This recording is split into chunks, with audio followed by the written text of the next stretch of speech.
মুখ্যমন্ত্রীর হেলিকপ্টারের সামনে রহস্যময় ড্রোন।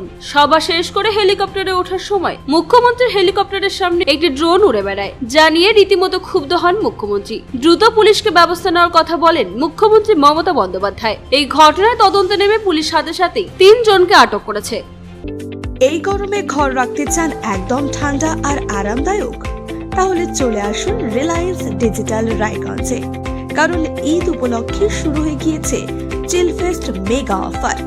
এখানে এয়ার কন্ডিশনারে থাকছে লোয়েস্ট প্রাইস এভার, একটি ইএমআই একদম ফ্রি, 21,000 পর্যন্ত ক্যাশব্যাক, ফ্রি ডেলিভারি ও ফার্স্ট ইনস্টলেশন, সঙ্গে ফ্রি এসি সার্ভিস।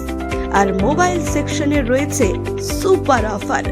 এখন স্যামসাং S26 আলট্রা 256 জিবি কিনলে পাচ্ছেন 512 জিবি স্টোরেজ ভ্যারিয়েন্ট। শুধু তাই নয়, হোম অ্যান্ড কিচেন অ্যাপ্লায়েন্সেসে 5,000 বা তার বেশি দামের যে কোনো প্রোডাক্ট কিনলেই পাচ্ছেন অ্যাসিওর গিফট, যার ভ্যালু 7,990 পর্যন্ত।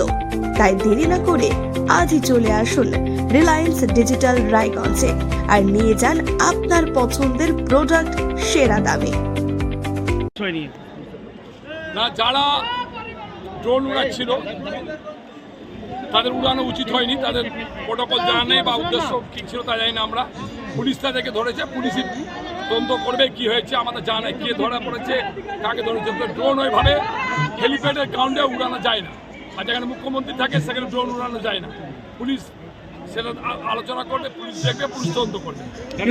দুর্ঘটনার সম্ভাবনা কাটলো?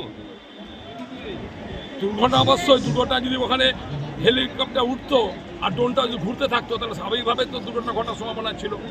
এটা নিয়ে আমরা দুঃখিত, ব্যথিত। এত লোকের ভিড়ে, হাজার হাজার মানুষের ভিড় ছিল, কে কোথায় থেকে ড্রোন উড়িয়েছে আমরা তো বুঝতে পারিনি। ফলে এখন জেনে দেখবো কার ড্রোন উড়িয়েছে, এবং পুলিশ ইতিমধ্যে গ্রেপ্তার করেছে যাদের হাতে ড্রোনটা ছিল। সে ব্যাপারে পুলিশ তদন্ত করবে। মুখ্যমন্ত্রীও ক্ষিপ্ত হয়ে গেছিল এই বিষয় নিয়ে। একটা সাধারণ ব্যাপার আছে, এটা তো মানে ও সাধারণ কোনো ব্যাপার নেই। প্রাণের তো ঝুঁকি ছিল। মুখ্যমন্ত্রী সাধারণ ব্যাপার যে একটা ড্রোন হেলিপ্যাডে উড়ানো যায় না, সেটা বিপজ্জনক অবস্থায় থাকে। সেখানে পুলিশ অ্যারেস্ট করেছে, তাদেরকে পুলিশ তদন্ত করবে, আমরাও দেখবো কারা ছিল। মালদা থেকে পৈতর সরকারের রিপোর্ট, কুলিক নিউজ।